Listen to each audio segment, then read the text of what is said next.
Eu vou abrir esse vídeo com duas perguntas muito simples, mas profundamente impactantes para quem está passando por um tratamento da dor, se você é paciente e principalmente se você é profissional da saúde e trata a dor das pessoas. Primeira pergunta: quando o exercício não controla a dor, estamos errando em algo? Será que eu, como fisioterapeuta, estou errando em algo? Será que você, como paciente que recebe exercício físico como tratamento da dor, está errando em algo? Segunda pergunta: por que alguns movimentos são ótimos para algumas pessoas e péssimos para outras? Reflita sobre essas duas perguntas. E de antemão, se você gosta de mim, eu te peço, curta esse vídeo, compartilhe esse vídeo com o máximo de pessoas que tratam dor, que estão em tratamento da dor. Deixe um comentário aqui para ver se esse vídeo está fazendo sentido para você. Por quê? Eu não tenho como falar de um assunto tão complexo e de tamanha magnitude para livrar pessoas de procedimentos invasivos, de cirurgias desnecessárias, com menos de 3 minutos, como os algoritmos das redes sociais pedem para a gente fazer. Então esse vídeo vai ser um pouco longo e eu preciso da sua colaboração nesse aspecto. Tá combinado? Então já deixa o seu gostei aí nesse vídeo, se inscreve no canal e deixa o seu comentário se você está acompanhando os nossos vídeos aqui. Vamos lá, pessoal. Hoje eu estava na academia e eu estava fazendo um agachamento livre e uma pessoa que eu não conheço estava fazendo um agachamento numa barra que a gente chama de Smith, né? É uma barra guiada que você faz agachamento de uma forma mais controlada, com mais segurança. E no momento que eu estava agachando com 30 quilos de cada lado mais a barra, ou seja, 60, 80 quilos, a barra masculina. E essa pessoa, esse cara estava agachando do meu lado na máquina com maior segurança, com um pouco mais de peso do que eu. Então eu percebi que durante a execução das minhas séries, eu estava indo cada vez mais profundo até chegar a cócoras no meu máximo. E à medida que ele ia repetindo na trava guiada, ele estava descendo cada vez menos. E eu ficava refletindo aqui, por que as pessoas priorizam aumentar peso quando existem várias outras características que vão dar intensidade, que vão proporcionar hipertrofia, emagrecimento, saúde, controle da dor antes do peso, né? Como por exemplo, amplitude de movimento. Dito e certo, à medida que eu fui executando o agachamento, ele travou a coluna na academia.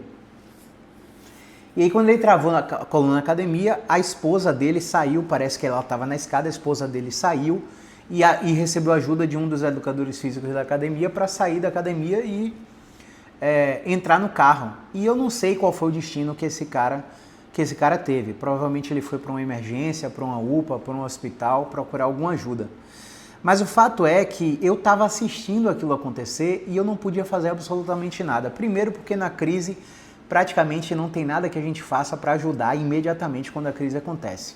Só lá depois de 72 horas e por aí vai. E segundo, porque a reflexão, por que alguns movimentos são ótimos para uma pessoa e péssimos para outra, tem múltiplas variáveis. Então eu vou falar de algumas dessas variáveis que vai responder parte dessa pergunta. E principalmente a pergunta inicial, quando o exercício não controlador estamos errando em algo? Então vamos para a neurofisiologia do processo de prescrição de exercício para controle da dor. Como é, Caio, que o exercício controla a dor das pessoas? Existe um fenômeno chamado HIE, que é uma sigla para o termo hipoalgesia induzida pelo exercício. Um sistema nervoso saudável, quando ele recebe estímulos sucessivos, ele tende a promover uma resposta que a gente chama de habituação. A habituação é um fenômeno de normalização do sistema nervoso. Então pense em mim de manhã acordando para vir aqui para o consultório. São 10h37 da noite, eu atendi 5 pacientes para a glória de Deus. Eu trabalhei o dia inteiro produzindo conteúdo, dando aulas e acabei de sair de uma live e 2 mentorias. Nessas 2 mentorias eu fui provocado pelos meus mentorados que fizeram com que eu viesse a gravar esse vídeo e liberar na rede social gratuitamente. Francamente, esse poderia ser um dos vídeos de aulas dos meus cursos, pago, E eu estou dando de graça aqui para você, porque eu entendo que esse conteúdo vai salvar a qualidade de vida de muitas pessoas que estão tratando dor, seja como pacientes ou como terapeutas, tá?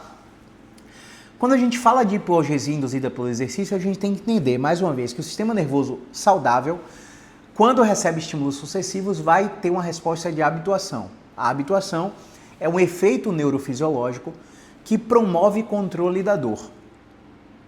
Tá claro isso aí? Para promover a habituação no sistema nervoso saudável, a gente precisa prescrever exercício. Só que existem alguns exercícios que têm uma demanda tão grande que ao invés do sistema nervoso habituar e gerar normalização, ele sensibiliza e gera irritabilidade, beleza? Vamos falar de normalização do sistema nervoso. Pense em mim acordando para vir para cá para o consultório. Eu visto minha camisa, boto meu terno na mochila e, ao vestir a minha roupa, eu sinto facilmente o toque da roupa no meu corpo, o caimento da roupa no meu corpo.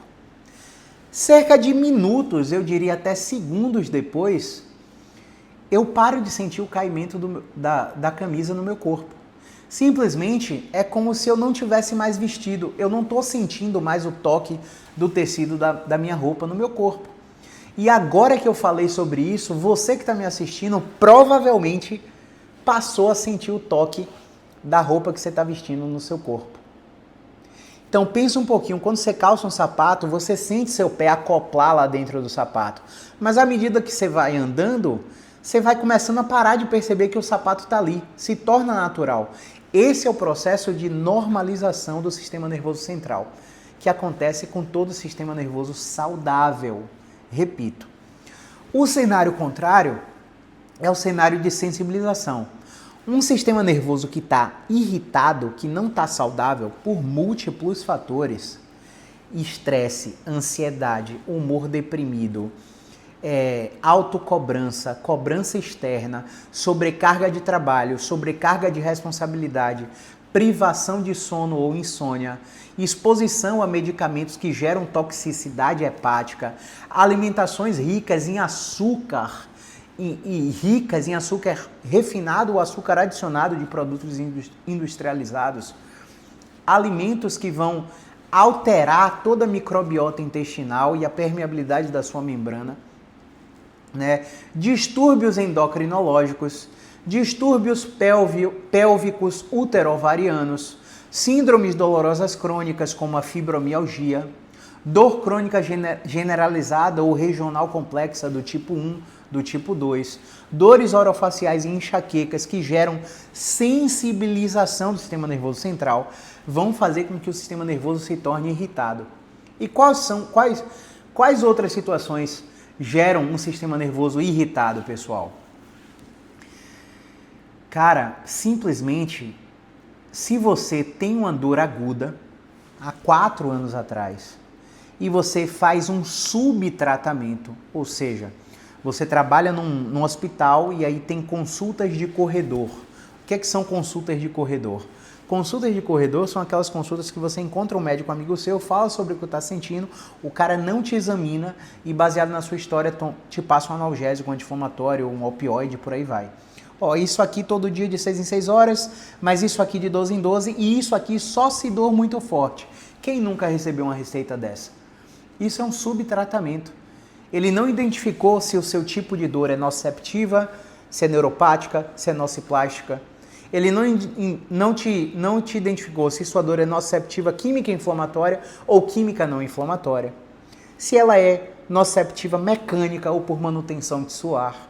Se ela é neuropática central ou periférica. Se ela é nociplástica verdadeira ou sobreposta. Ou se ela é mista ou se ela é de origem indetectável. Ao não fazer isso, ele não sabe se a sua medicação tem que ser de ação local, muscular, no tecido não neural, ou se a sua medicação precisa ser de origem sistêmica, central, para o tecido neural. Entende? Então isso aí é da parte médica, eu estou só pincelando aqui para você entender como as consultas de corredor te atrapalham. Você teve a dor há 4 anos atrás. Você foi subtratando e aí foi para aquela fisioterapia fajuta de plano de saúde, que só prescreve alongamento, fortalecimento, balanço de equilíbrio e aparelhos de eletrotermo e fototerapia. Ultrassom, infravermelho, laser e por aí vai. Essa fisioterapia que te oferece tratamentos passivos, que você deita numa maca e recebe técnicas e procedimentos, não vai te levar para lugar nenhum. Aquela medicina que se dizem intervencionistas, que vão te fazer bloqueio, infiltração, radiofrequência, injeção de ácido hialurônico, de plasma rico em plaquetas, de Sivinsky, de corticoide, também são terapias passivas, que você deita e recebe o procedimento. Isso também não vai te levar para lugar nenhum. E aí a sua dor, que era aguda, menos de 4 semanas, se tornou subaguda. Já está entre 4 e 12 semanas. E aí passou de 12 semanas, ela se tornou crônica. Na dor crônica, você pode ter um padrão contínuo, onde você está com dor todos os dias, o tempo todo. Ela pode ser tolerável ou intolerável, mas você está com dor todos os dias, o tempo todo. E da dor contínua, ela se tornar contínua com escapes. Perdão. Com ciclos de agudização. Beleza? Ou, ainda antes da dor contínua, você tem a dor recorrente, onde ela vai e volta, vai e volta. Ela some e aparece. Fato é que, independente de sumir, a sua dor já passou de 3 meses sumindo e aparecendo, estando contínua ou estando contínua com escapes. Aí passou os 4 anos. Nesse momento, a sua dor não é mais uma dor de cabeça. Não é só porque é na cabeça que o problema está na cabeça. Não é só porque está no ombro que o problema está no ombro. Não é só porque você sente dor na lombar, ou no pescoço, ou no punho, ou no cotovelo, que o problema está no local da dor. Afinal, agora a sua dor é crônica. E seu sistema nervoso já alterou a estrutura da substância cinzenta, da substância branca, a estrutura do seu cérebro, chamado bulbo rostroventral medial, e a outra estrutura chamada substância cinzenta periaquedutal, já bloquearam a torneira de liberação dos analgésicos que a sua própria farmácia teria que liberar. Agora, elas estão com a torneira aberta para fatores que chamamos pronociceptivos, que aumentam a irritabilidade do sistema. Então, é como se sua sensibilidade estivesse tão exagerada, mas tão exagerada, que estímulos que são inócuos, estímulos inofensivos, como o caimento do meu terno aqui no pescoço, começam a incomodar o pescoço. Como a corrente que eu usava aqui, eu tinha um crucifixo aqui, uma correntinha com crucifixo, com o passar do tempo ela começou a incomodar, começou a irritar, começou a ficar vermelho. Isso é um processo de sensibilização. Quando eu coloquei a corrente, eu sinto a corrente lá. Mas à medida que eu vou seguindo a vida, eu esqueço que a corrente está ali. O toque da corrente já não me incomoda mais. Se está incomodando é porque um estímulo inofensivo está se tornando um estímulo cada vez mais perceptível e até doloroso. Nessas pessoas, o vento do ar-condicionado, em vez de gerar calafrio, gera dor. O abraço do cônjuge, ao invés de gerar conforto, gera incômodo e irritabilidade. Você até se afasta, atrapalhando até sua relação conjugal. O sexo, que teria que gerar prazer, começa a ser um desafio da sua vida e você já começa a ter dilemas emocionais no contexto de separação conjugal. Esse vídeo é para falar sobre hipoalgesia induzida pelo exercício. Situações em que o exercício não controla a dor, se estamos errando em algo, e porque alguns movimentos são ótimos para uma pessoa e péssimos para outra. E olha aonde eu cheguei com 13 minutos de vídeo. Para você entender a complexidade de que fatores contextuais da sua vida, aspectos multidimensionais de sua vida, podem interferir na capacidade do seu sistema nervoso gerar habituação ou sensibilização. E assim definir se você é um paciente que, quando submetido a exercício, vai gerar hipoalgesia induzida pelo exercício, ou se você é um paciente que vai gerar sensibilização periférica e central. A gente não avalia isso só coletando a sua história, ouvindo você. A gente avalia isso testando muitos movimentos em seu corpo e fazendo um processo que chamamos de exame físico, coisa que parece que muito ortopedista esqueceu de fazer. Só está olhando ressonância, ouvindo a história do paciente em 15 minutos, prescrevendo um remédio, bloqueio, infiltração em radiofrequência para lucrar, Claro que ele vai lucrar e você não vai melhorar, porque esses tratamentos são passivos. E aí, ao não melhorar e você retornar neles, eles vão te prescrever uma cirurgia. Ridículo, abordagem ridícula desse perfil profissional. Infelizmente, a gente tem que dar a cara a tapa aqui na rede social, receber hater nos comentários, no direct, para falar verdades que essa galera não quer ouvir. Que muitos pacientes precisam ouvir e precisa fazer sentido para eles entenderem que esses não são os médicos que têm que cuidar das dores deles. E ortopedista, calma lá. Antes de me criticar, de me xingar, pensa um pouquinho. Não é só vocês que fazem isso. Muito fisioterapeuta está agora infiltrando injetável, infiltrando ácido hialurônico, prescrevendo remédio. Por quê? Porque existem lobbies dos conselhos profissionais para liberar a procedimentalização para os profissionais mamarem também no dinheiro dos pacientes, com tratamentos que vão custar muito alto, que vão fazer superfaturamento e não vão melhorar a vida das pessoas. Então, calma, ortopedista, eu não tenho nada contra você. Eu tenho tudo a favor do médico bom, mas eu tenho tudo contra o médico ruim, seja qual classe e qual especialidade for. Eu tenho tudo a favor do colega fisioterapeuta bom, que bota o tratamento centrado na necessidade do paciente e não nos produtos e procedimentos que eles têm para vender. Tá? Então, tudo a favor do fisioterapeuta e do ortopedista bom, mas tudo contra o fisioterapeuta e o ortopedista ruim. Porque quando um ortopedista ruim, quando um fisioterapeuta ruim só vende para o paciente o que vai enriquecer o bolso dele e o paciente não melhora, eu também sou prejudicado.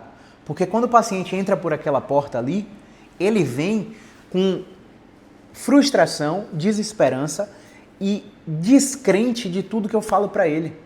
Ele não me dá o benefício da dúvida para testar ao menos o que eu falo e começar a cursar com melhora. Infelizmente. Então, o meu trabalho interfere no seu e o seu interfere no meu, por isso a gente precisa falar sobre isso. Como, Caio, que a gente vai induzir o paciente a ter hipoalgesia induzida pelo exercício? Como que a gente vai fazer o paciente melhorar da dor através dos exercícios? 3 situações. Quais são as 3 situações? A primeira é preferência direcional. Se você tem dor em qualquer parte do corpo, as articulações do seu corpo produzem movimentos em múltiplas direções. Ao produzirem movimentos em múltiplas direções, o que é que vai acontecer? Basicamente, existem direções que o paciente vai ter preferência. Então, por exemplo, vou dar um exemplo só da minha boca, tá? Minha ATM, abertura e oclusão. Abertura e oclusão. Não é para tirar print não, para dar risada depois, viu, pessoal?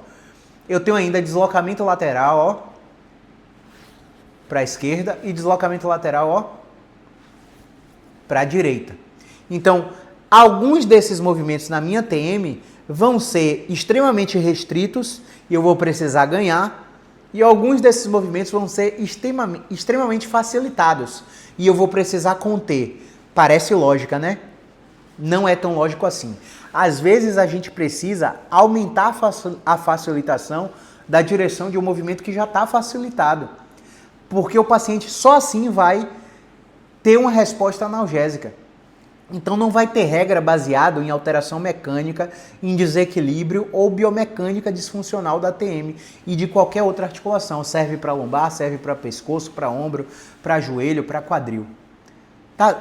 Eu tô sendo claro com você? Então a preferência direcional é um fenômeno induzido clinicamente por um fisioterapeuta experiente que, através de uma estratégia de carga em determinada direção de movimento na sua articulação, vai promover redução, abolição ou centralização da sua dor. A dor que estava 10 pode diminuir para 6, a dor que estava 6 pode sumir, ou a dor que estava espalhada pode ficar central e se aproximar de onde ela saiu. Exemplo da ciática, que você deve conhecer, a dor ciática, aquela dor famigerada do nervo que sai da lombar e desce para a perna. À medida que eu acho preferência direcional numa dor ciática ou numa cervicobraquialgia, que é aquela dor que sai do pescoço e vai para o braço, a dor que estava no braço vai se aproximando do pescoço, se concentra na escápula e sobe. A dor que estava na perna vai se aproximando do glúteo, se aproximando da lombar, subindo e centralizando na lombar. Então a preferência direcional acontece, segundo alguns autores, em cerca de 65 a 72% dos casos. Então muitos pacientes vão apresentar movimentos extremamente aliviadores. O outro grupo de pacientes que não tem preferência direcional pode apresentar os outros dois fatores que eu falei anteriormente. Segundo fator, a habituação. Eu dou um estímulo sucessivo, pode ser um polichinelo repetido, pulando, e ao suceder esse estímulo para o sistema musculoesquelético, para o aparelho locomotor, quase gaguejo, esse paciente vai ter uma resposta analgésica simples. E essa resposta analgésica vai ser considerada a habituação. E a habituação vai me dar uma informação de que o sistema nervoso central daquele paciente está íntegro, está preservado, beleza? Se o paciente não tiver a resposta de habituação e sensibilizar, ou seja, eu estou estimulando sucessivamente o paciente não está melhorando e, quiçá, está piorando, ou você está errando o fator que tem que utilizar, não era para habituar, era para achar preferência direcional, ou você simplesmente está diante de um sistema nervoso que não está saudável. E para o sistema nervoso que não está saudável, que está com alta irritabilidade, o que é que a gente tem que fazer? O terceiro fator, que chamamos de violação das expectativas. Como que a gente faz a violação da expectativa?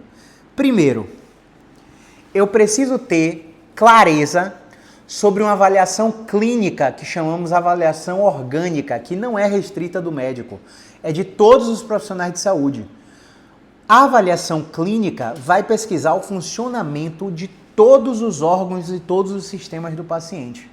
Então o paciente chega com dor de cabeça, com dor cervical, com dor lombar, não importa onde, precisamos praticar uma avaliação clínica.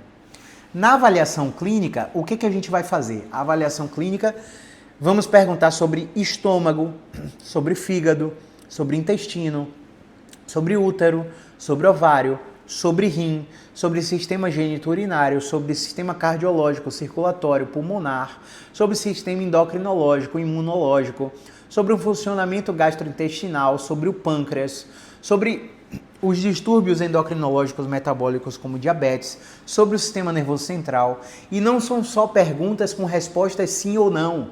São perguntas com respostas discursivas e aprofundadas, onde o paciente precisa falar e o profissional precisa escutar.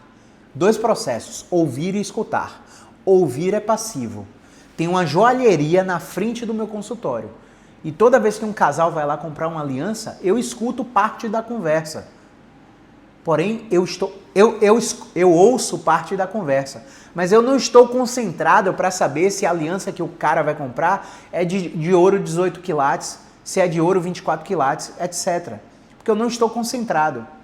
Agora, quando o paciente está me falando sobre avaliação clínica, olha, eu tive um hemangioma no fígado, fiz tratamento clínico, ele está controlado, tá? Eu tive um tumor no rim e aí eu fiz uma cirurgia laparoscópica pequena, uma microcirurgia, e esse tumor, ele gerou determinada complicação. Eu tive uma infecção urinária que a pedra no rim caiu no ducto colédoco e eu tive uma infecção urinária grave, tive sepse, quase morri. Isso foi um fenômeno, um evento de vida desencadeador de estresse extremamente catastrófico para mim. E eu tô, atento, olhando nos olhos do paciente, fazendo espelhamento. E espelhamento não é simplesmente mimetizar facialmente o que o paciente está sentindo. Não é se o paciente chorar, você chorar também.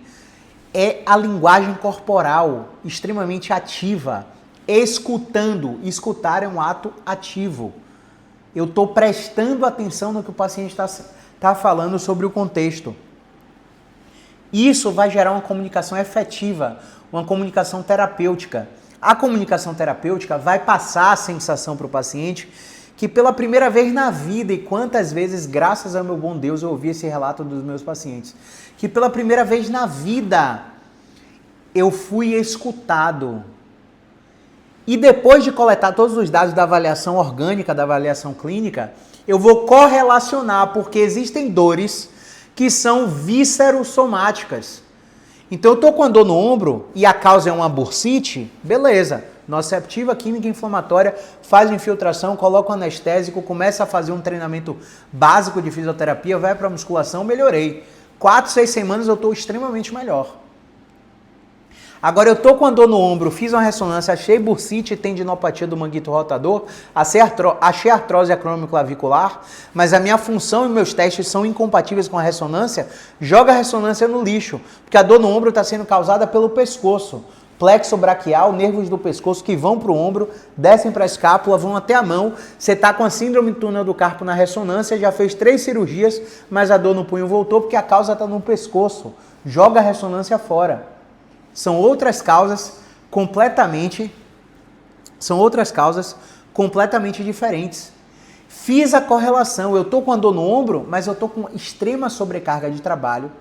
Na avaliação clínica, eu estou com a pedra no rim, prestes a fazer uma litotripsia com o nefro. Eu estou com azia e refluxo constante. O órgão não dói. O órgão transfere a disfunção para o sistema somático, que é o sistema músculo-esquelético, para o aparelho locomotor. Então, muitas vezes, o cara está com a dor no ombro porque está em sofrimento gastrointestinal. Ele não vai sentir a dor aqui e dizer, ai, é meu estômago. A dor está no ombro. Mas ele não passou por uma avaliação clínica de um profissional de saúde competente para identificar que o problema é somato-visceral, víscero-somático. O que é um problema víscero-somático? Por exemplo, uma mulher com dor lombar inespecífica, crônica há mais de 3 meses, que já passou por ozônio, infiltração, ácido hialurônico, células-tronco, RPG, pilates, acupuntura, osteopatia, quiropraxia, fisioterapia de plano de saúde, nada melhora ela. Na avaliação orgânica, clínica, a gente identificou que essa mulher sofre de síndrome do ovário policístico, que ela tem uma adenomiose no útero, um mioma no útero, e que ela não estava achando correlação entre o problema visceral e a dor lombar. O problema viscerossomático é isso. A ressonância não explica a dor nas costas, o exame físico não explica a dor nas costas, palpações abdominais específicas, testes de movimentos específicos revelam dor de baixo ventre, cólica abdominal de baixo ventre. E essa mulher precisa, associado ao meu tratamento fisioterapêutico, de um bom ginecologista obstetra para fazer um tratamento clínico medicamentoso para a endometriose, para a SOP, para a adenomiose ou para a disfunção vesical, para disfunção vesical de bexiga, por exemplo, para incontinência urinária, para dispareunia, para dor no ato sexual, com um bom ginecologista, com um bom fisioterapeuta pélvico, associado à fisioterapia para dor crônica, que é especializada em dor, que é a que a gente faz, a músculo-esquelética. Então, a avaliação orgânica vai traçar a mudança de experiência do cliente. E no final da avaliação orgânica, quando eu correlaciono os achados da avaliação clínica, explicando por que a paciente está com medo de mover e porque dói movendo, isso faz sentido. Isso viola a expectativa. Olha, eu fui escutado, ele estava atento, ele me explicou coisas que ninguém nunca falou e que fizeram muito sentido e agora eu vejo a luz no fim do túnel. Parece que com o tratamento que esse profissional vai me oferecer, eu tenho uma projeção de melhora. Então eu violei a expectativa do paciente numa simples comunicação. Você entende que muitas vezes o exercício não controla a dor porque tudo isso que eu acabei de explicar não está acontecendo? Faz sentido para você? Então curte agora esse vídeo, comenta nesse vídeo se faz sentido para você, deixa um foguetinho aqui embaixo para eu entender que você chegou até aqui. Porque quando a gente passa de 3 minutos, muita gente já parou de assistir. Quando a gente chega em 30 minutos de vídeo, aí realmente só os interessados em ter controle da dor estão aqui comigo. Então deixa o comentário aqui com um foguetinho para eu saber que você está muito interessado em conteúdos densos e profundos como esse. Tá bom? Então, ainda se o paciente não alcançou a hipoalgesia induzida pelo exercício, através de preferência direcional, através de habituação ou através da violação das expectativas, eu ainda tenho a dose do exercício que pode estar errada. E quando a gente fala de dose, a gente tem 1, 2, 3, 4, 5, 6, 7, 8 variáveis que a gente precisa pensar. Vamos supor que você é um corredor que corre 5 km 3 vezes na semana. 15 km semanais. E além da corrida, você faz musculação 3 vezes na semana. Na musculação, você faz, no treino de membro inferior, agachamento, afundo, stiff e cadeira flexora. Faz 4 exercícios. E você faz 4 séries de 12 de cada um desses exercícios. Total de séries do treino de perna, 16 séries por semana. Só que você não treina a perna uma vez na semana, você treina a perna 2 vezes na semana, por causa da corrida. Então você está em 32 séries semanais de força para membro inferior, associado a 15 km de corrida semanais. Tá? E eu vou falar da minha realidade. Dentro dessa dose, você teve uma lesão. Quando você teve uma lesão, nós vamos investigar em que fase da prescrição de exercício você estava. Então você não pode ocultar informação sobre o seu treinamento. Você não pode achar que você é sabichão, não encontrei a palavra, perdão. Que você, mesmo sem ser um educador físico, mesmo sem ser um fisioterapeuta, porque você teve experiência com vários outros profissionais, você acha que acredita que está fazendo certo. Porque por muito tempo seu corpo aguentou um volume de atividade física tão grande para a sua capacidade, sem quebrar. Só que agora ele quebrou. E agora com esses dados, 15 km semanais, 32 séries semanais de força para membro inferior, chocando na linha do tempo com os eventos de vida desencadeadores de estresse, ansiedade, humor deprimido, estresse excessivo, sobrecarga de trabalho, sobrecarga de responsabilidade, autocobrança, cobrança externa, luto, divórcio, partilha de bens entre familiares por divisão de herança, enfim, balança de esforço ou recompensa. Pô, eu tô num relacionamento, eu me dou demais nesse relacionamento, mas não acho que eu tenho a recompensa que eu gostaria. Balança de esforço ou recompensa pobre. Tudo isso vai interferir, junto com a linha do tempo dos eventos de vida desencadeadores de estresse, junto com a dose de exercícios da musculação, a dose de exercícios de força. Tudo isso vai gerar uma multifatoriedade extremamente calculada, como se fosse matemática 2 mais 2 dá 4, culminando com sua lesão. E aí eu vou falar agora sobre a minha experiência. Nesse momento, eu estou com início de infecção respiratória das vias aéreas superiores. Nesse momento, eu estou com ducto lacrimal entupido por secreção de sinusite. Nesse momento, eu entrei no primeiro dia de antibiótico. E nesse momento, eu estou na 7ª semana de atividade, de exercício físico, respeitando um princípio de sobrecarga constante e não infinita. Ou seja, 7ª semana. Há 2 semanas eu deveria ter reduzido completamente o meu volume de treinamento e por problemas pessoais, irritabilidade e estresse, eu acabei não reduzindo. Você acha que é coincidência que eu fiquei doente agora, quando eu estou colocando meu corpo numa demanda muito superior à capacidade prévia que ele tinha? Não é coincidência. Então, se você faz exercício físico, está numa fisioterapia para tratamento da dor, os exercícios não estão te melhorando e você não está alcançando a hipogesia induzida pelo exercício, seu corpo vai dar sinais assim como o meu está dando. Eu estou com sinusite agora, eu estou com esse quadro respiratório agora aqui, justamente no momento em que eu quebrei a relação de capacidade de demanda, que é o fator crucial para que um exercício seja benéfico para a sua saúde ou que seja horroroso para a sua saúde. É o fator crucial para que um exercício seja bom para mim, mas ruim para minha mulher. Bom para minha mulher, mas ruim para minha sogra. Bom para minha sogra, mas melhor para minha, mais ruim para minha mãe. Bom para minha mãe, mas horrível para meu padrasto. É por isso que a multifatoriedade precisa ser avaliada pelo profissional que te acompanha. Senão você nunca vai melhorar da dor. E isso eu estou falando só sobre capacidade de demanda. Muito provavelmente você está quebrando e não está melhorando da dor e não está alcançando a hipoalgesia induzida pelo exercício, o controle de dor de fato, porque esses princípios dentro do seu tratamento não estão sendo respeitados. Tá fazendo sentido? 35 minutos de vídeo. Você chegou até aqui, deixa um comentário aqui, deixa um curtir, compartilha esse vídeo com quem sofre com dores, com quem está tratando dores, porque a gente vai ajudar cada vez mais pessoas juntos, tá bom? Se inscreve no canal, não se esquece de se inscrever no canal. O seu exercício ainda pode não estar controlando dor, porque a sobrecarga constante e não infinita não está sendo respeitada. Exemplo da corrida. Mesmo exemplo, 5 km 3 vezes na semana, 15 km semanais. O cara está assim há 6 meses. Ele não evolui. O coração não gera débito cardíaco mais o suficiente como era na primeira semana. É como se ele nem treinasse, não é nem mais esforço para o corredor. Você está fazendo agachamento na academia e você está com 10 kg de cada lado.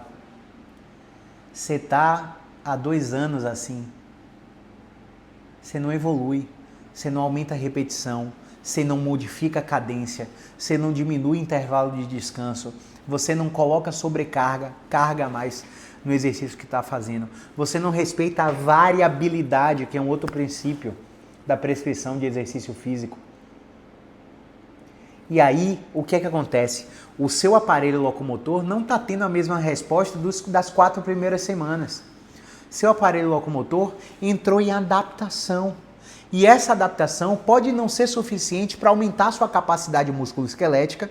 E aí, quando você precisa de um esforço físico intenso ou de uma atividade diária que você não está acostumado, vou dar um exemplo chulo, tá? Que acontece aqui quase toda semana.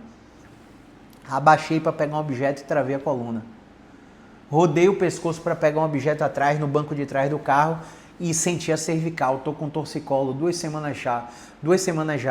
Bati na emergência, tomei injeção, tomei medicação, mas não melhora, meu pescoço não volta para o lugar. Você acha que é coincidência? A sua crise de coluna, a sua crise de joelho, a sua crise de enxaqueca vem sendo cultivada por hábitos que você não tinha informação que eram irritativos para você. Tá fazendo sentido? Então vamos lá. A dose dentro da sobrecarga constante e não infinita, a depender do seu nível de atividade física, de treinamento, de exercício, vai variar se você é um iniciante com menos de 1 ano de treinamento no seu histórico de vida, se você é um intermediário entre 1 e 3 anos de histórico de vida de treinamento, de exercício físico, ou se você é um praticante avançado de exercício físico, tem mais de 3 anos regulares de exercício físico. A quantidade de séries de exercício de musculação, por exemplo, de força, de resistência, enfim, vai ser uma para o iniciante, outra para o intermediário e outra para o avançado. E você provavelmente não está respeitando essas especificidades. Você está com um volume de treinamento em carga, em quantidade de séries, em quantidade de repetições de um avançado, mas você ainda é intermediário. De um avançado, mas você ainda é iniciante. De um intermediário, mas você ainda é iniciante. A evolução semanal no primeiro microciclo de 5 semanas, ela tem que respeitar 10% a mais de uma semana para outra, a depender se você é iniciante, intermediário ou avançado, 15% a mais de uma semana para outra e até 20% a mais de uma semana para outra se você usa recursos ergogênicos, se você é aditivado, se você usa testosterona ou qualquer tipo de hormônio que acelere sua recuperação. Então, as vias metabólicas e endocrinológicas, cardiológicas, circulatórias mudam completamente de acordo com quem é você, o que você usa, o que você faz, qual é a sua rotina. Varia absurdamente de acordo com o seu sono, se ele é realmente reparador, restaurador, ou se ele é um sono qualquer que você acha que está dormindo bem mesmo tomando café à noite. Meu sogro essa semana falou que nada, eu tomo café e durmo tranquilo. Ele acha que dorme, ele até ronca dormindo, mas o reparo do sono, a arquitetura é completamente quebrada porque o café depois de 15 horas arrasa com a arquitetura do sono. Ele vai na molécula de ADP, adenosina fosfato, e vai remover essas moléculas que geram a pressão do sono para você regular a arquitetura de sono REM, de sono profundo, que é o que de fato vai lavar todos os produtos tóxicos do seu metabolismo e vai recuperar a sua musculatura. Tá gostando do vídeo até aqui? Então me mostra aqui, deixa um comentário. dizendo que você está gostando, se está fazendo sentido, se você tem essa experiência. O que é que está difícil desses conceitos de exercício aqui para controle da dor, que você como fisioterapeuta não está conseguindo aplicar no seu paciente porque não tem ferramenta, porque não tem o instrumental para examinar fisicamente, questionar socraticamente e entrevistar motivacionalmente.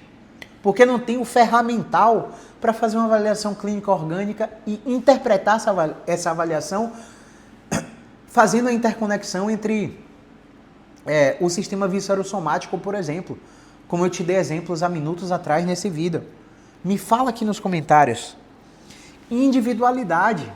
Dona Francisca, portadora de fibromialgia, que é diarista e limpa 6 apartamentos toda semana para sobreviver, não vai ter a mesma quantidade, volume, prescrição, tipo de exercício que seu Julião, que é um multiempresário da indústria naval, de multinacional, que anda na transição o tempo todo, Salvador, São Paulo, Brasília, Salvador, São Paulo, Brasília, Itália.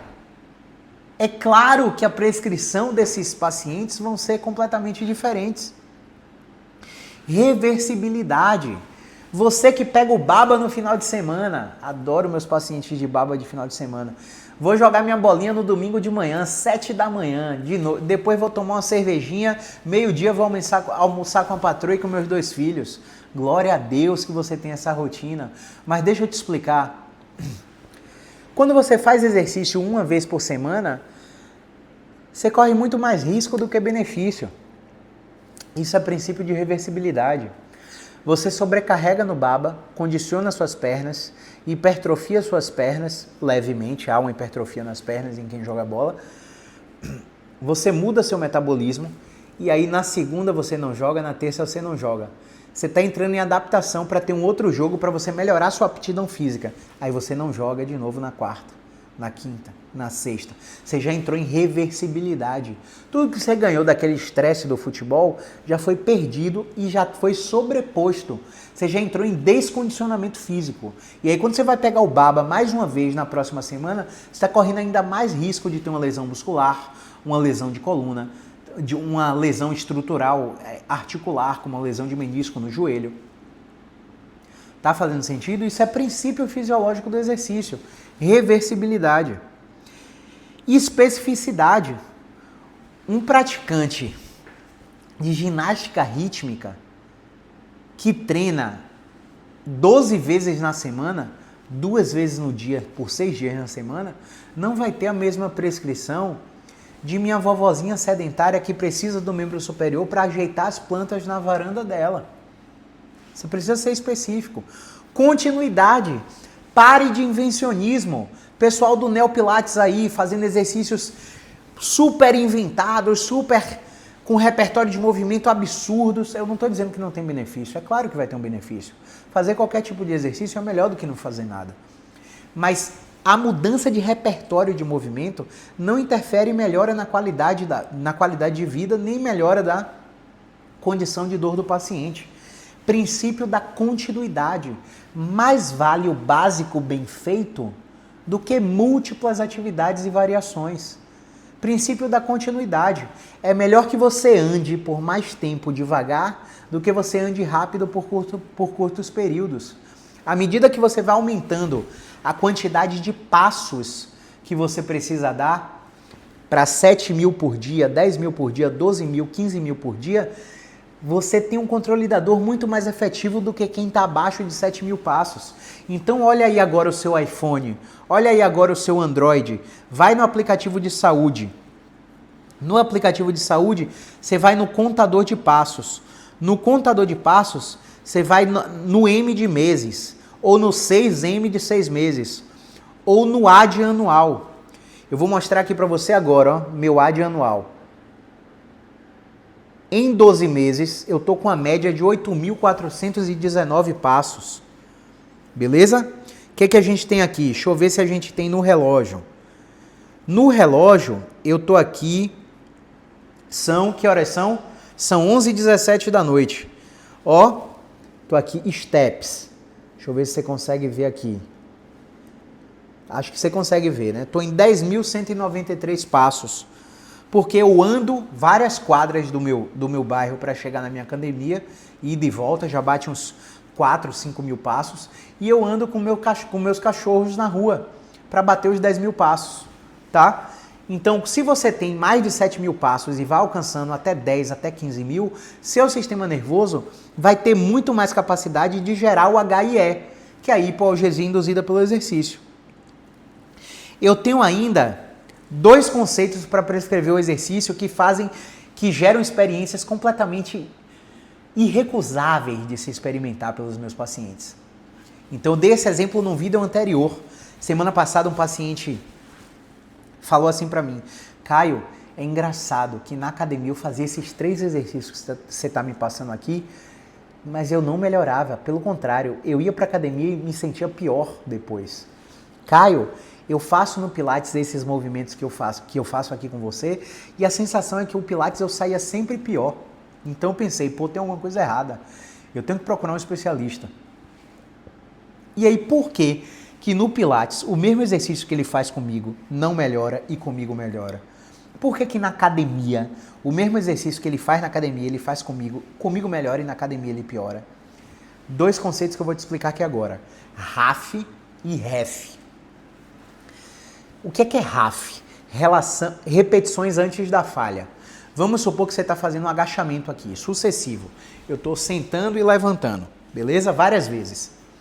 Ao sentar e levantar, eu não vou aguentar fazer isso para o resto da vida. Provavelmente ali na repetição 35 eu já esteja cansado. Só que quando eu termino, porque eu não consigo mais executar o agachamento, e eu estou tentando subir, eu despenco, eu alcancei a falha muscular. Muita gente acha que treinar na falha é maravilhoso. Só que eu sou muito contra esse conceito, tá? A RAF é repetições antes da falha.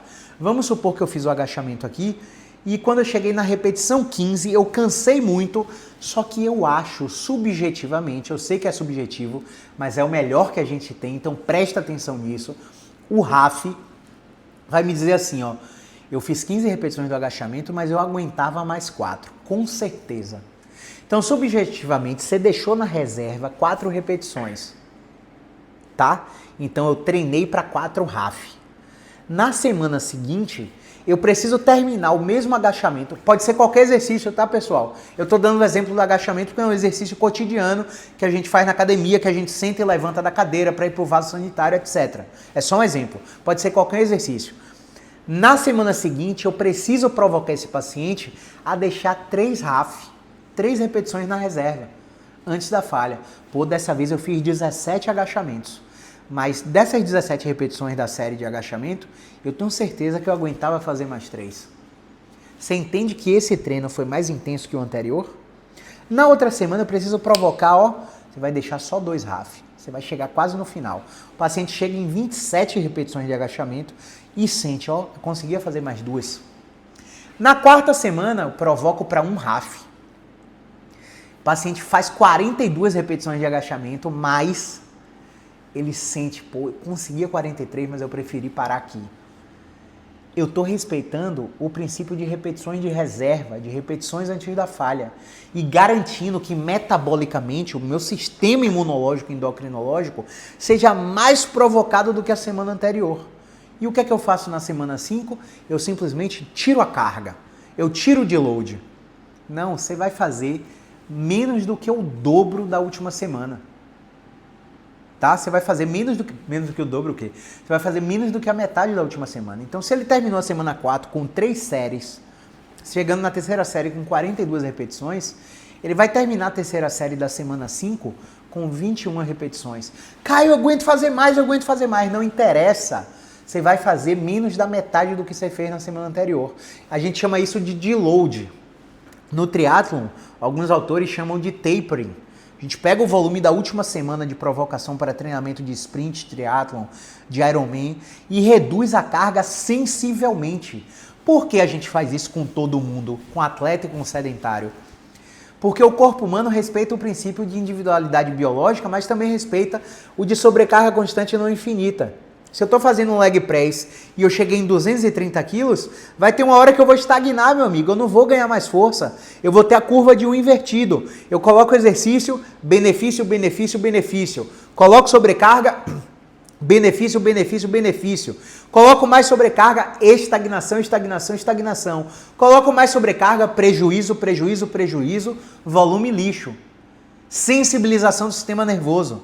Mais irritabilidade, mais estresse, mais privação de sono, queda imunológica, resistência a infecções, vai pra casa do Beleléu.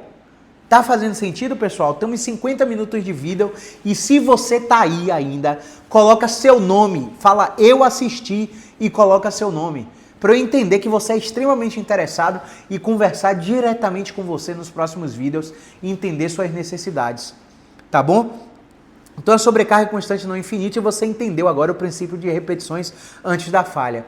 E por último, para finalizar o vídeo, você vai entender por que muitos exercícios são bons para você que está tratando comigo, mas quando você repete lá fora, eles se tornam ruins. Princípio de REF. REF é relação estímulo-fadiga. E o que é que isso diz? Quando eu faço um agachamento, mais uma vez pode ser qualquer movimento, qualquer exercício. Estou dando um agachamento como exemplo.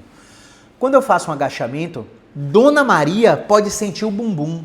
Dona Joana pode sentir o joelho. Seu João pode sentir a coxa. Dona Loi pode sentir o tornozelo e sentir muita dor no tornozelo. Dona Lorena pode sentir muita dor na lombar. Seu Joaquim pode sentir dor de cabeça. Porque a relação estímulo-fadiga é individual, é diferente para qualquer pessoa. E a relação estímulo-fadiga, quando eu consigo concentrar, adaptar o exercício, o ângulo, ou qualquer variação que eu faça no exercício, para que o paciente sinta onde eu quero que ele sinta, mas agachamento pega glúteo e quadríceps. Por que meu lombar está sentindo só dor no joelho?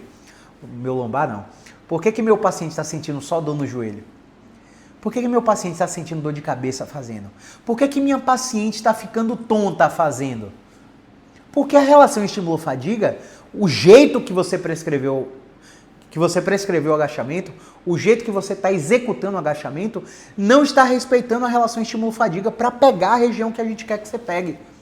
Então a gente vai variar ângulo, a gente vai alternar força, a gente vai provocar com perturbações no seu equilíbrio, para que a cocontração muscular haja onde a gente quer que ela haja. E assim a relação estímulo-fadiga suba, você sinta onde a gente quer que você sinta, seja quadríceps, seja glúteo, seja lombar.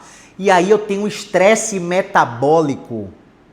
Estresse metabólico ou estresse tensional. Eu tenho um estresse metabólico e essa alteração metabólica vai agir no seu sistema nervoso central e essa ação no sistema nervoso central vai liberar endocannabinoides, dimorfinas, beta-encefalinas, opioides endógenos, vai reduzir TNF-alfa, fator de necrose tumoral alfa, vai reduzir BDNF, vai reduzir citocinas pró-inflamatórias, vai reduzir atividades de células gliais e neuroinflamação. E é por isso que esse paciente do exemplo teve essa experiência comigo. A primeira experiência comigo foi extremamente analgésica, mesmo ele fazendo o mesmo exercício que quando executava na academia era extremamente irritativo para a articulação, para a coluna, para o joelho, para o quadril, para o ombro dele. Tá bom? Então, resumo da ópera. Estamos terminando o vídeo aqui. Capacidade e demanda. Capacidade e demanda. Tudo que o paciente fez pré-lesão precisa ser registrado e calculado matematicamente. Se você não é bom, se você veio para fisioterapia porque você não era bom de matemática e física, meu amigo, você se quebrou. Você se quebrou. Porque matemática e física estão em tudo na sua vida, só que você não tem olhos treinados para identificar. Que meu grande amigo Carlos Rocha vai gostar do final desse vídeo, né? Melhor professor de matemática do Brasil. Se você não controla tudo que o paciente fez pré-lesão, você não vai saber os critérios de alta. Você não vai saber até quando a exposição controlada no final do tratamento vai. E você não vai saber até quando os exercícios de reatletização para o RTP, que é o Return to Play, para voltar para a atividade física, para voltar para o exercício físico, para o esporte que o paciente quer, Você não vai saber até quando vai. Porque você não tinha lá o volume, a quantidade prévia de exercício e o momento e o contexto do paciente que o paciente teve lesão. Tá fazendo sentido? Então,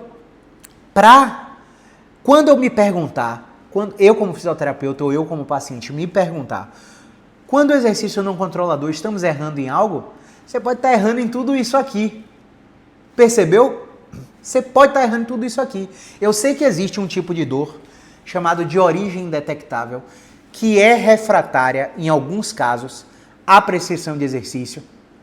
Só que mesmo esses quadros de dor, só para você ter uma ideia, em 12 anos, eu consegui identificar um caso assim. E mesmo, 12 anos de profissão, eu consegui identificar um caso assim. E mesmo esse paciente que é refratário ao exercício, hora ou outra, o exercício começa a se tornar benéfico para ele. Tá entendendo? Então, você pode estar errando em várias coisas, e eu citei todas elas nesse vídeo. Por que alguns movimentos são ótimos para uma pessoa e péssimos para outra? Eu expliquei com riqueza de detalhes tudo isso aqui. Como é que o exercício controla a dor? Hipogesia induzida pelo exercício. Como é que a gente alcança a hipogesia induzida pelo exercício? Agindo com prescrição de exercício que gere preferência direcional.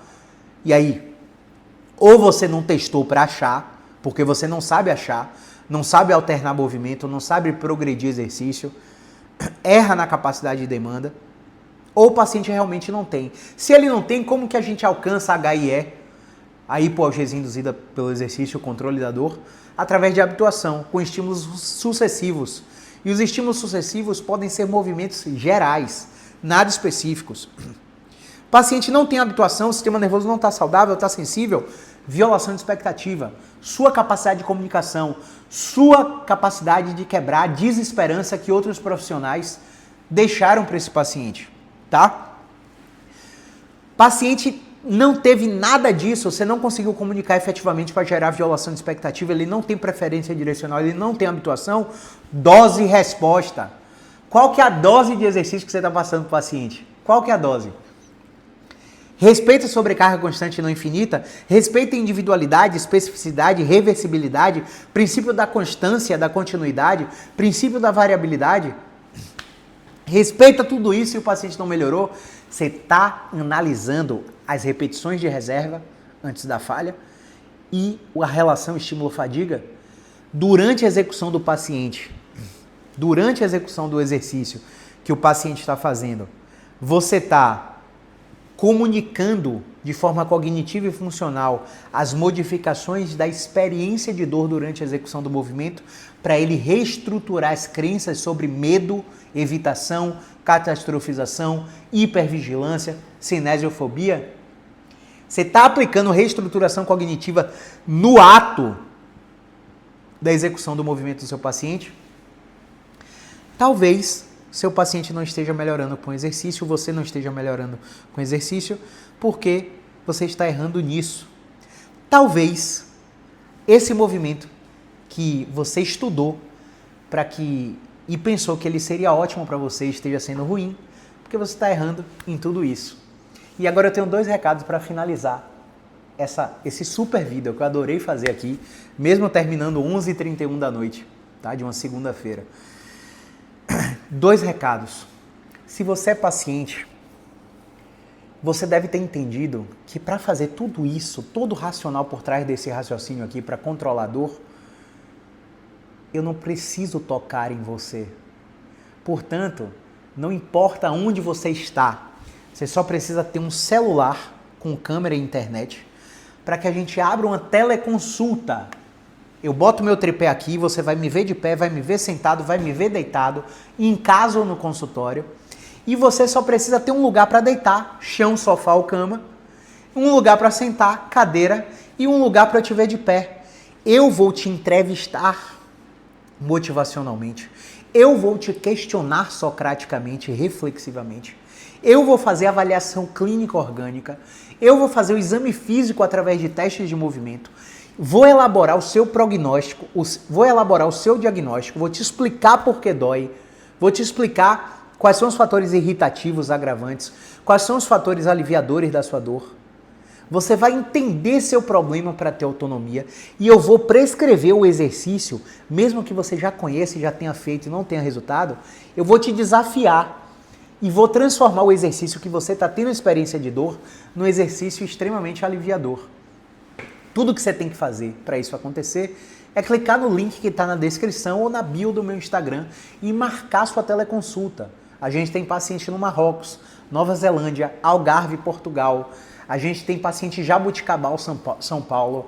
A gente tem paciente em Frankfurt, na Alemanha.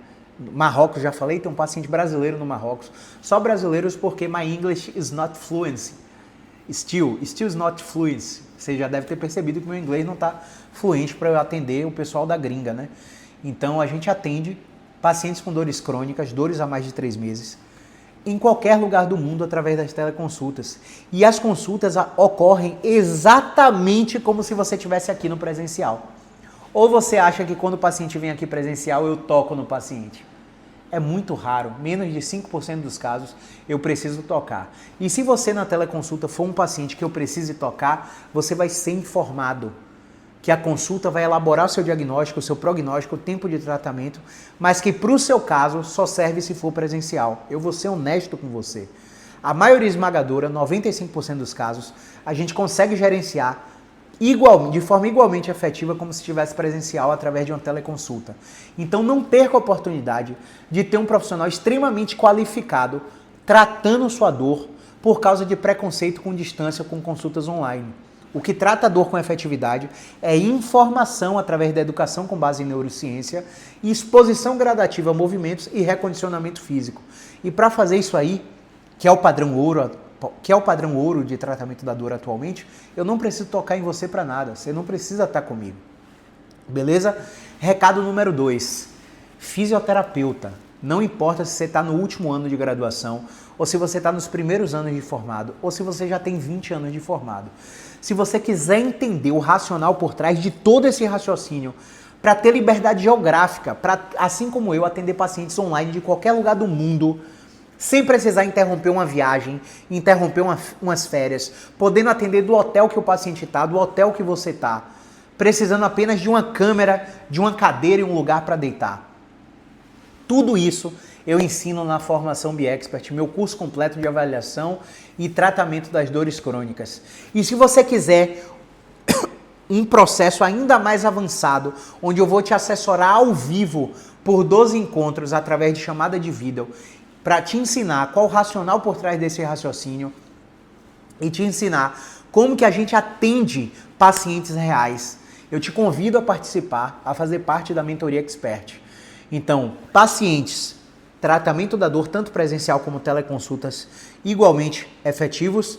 Fisioterapeuta, curso completo de tratamento da dor, 100% gravado, 100% online, para você assistir no seu tempo, com 1 ano de acesso, formação BeExpert, o link está na bio.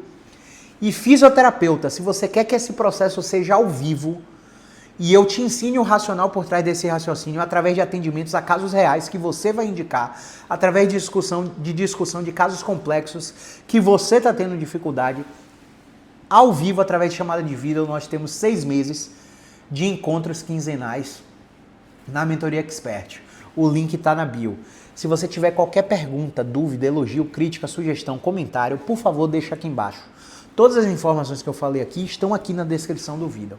Se inscreve no canal, curte, comenta e compartilha, porque eu tenho certeza que esse vídeo vai ajudar muitas pessoas a controlarem a dor com eficiência. Você que é paciente, sofrer menos, e você que é fisioterapeuta, ter um atendimento cada vez mais assertivo para mudar a sua vida, tanto no raciocínio clínico quanto no seu faturamento mensal, tá bom? Um grande abraço, movimento é vida!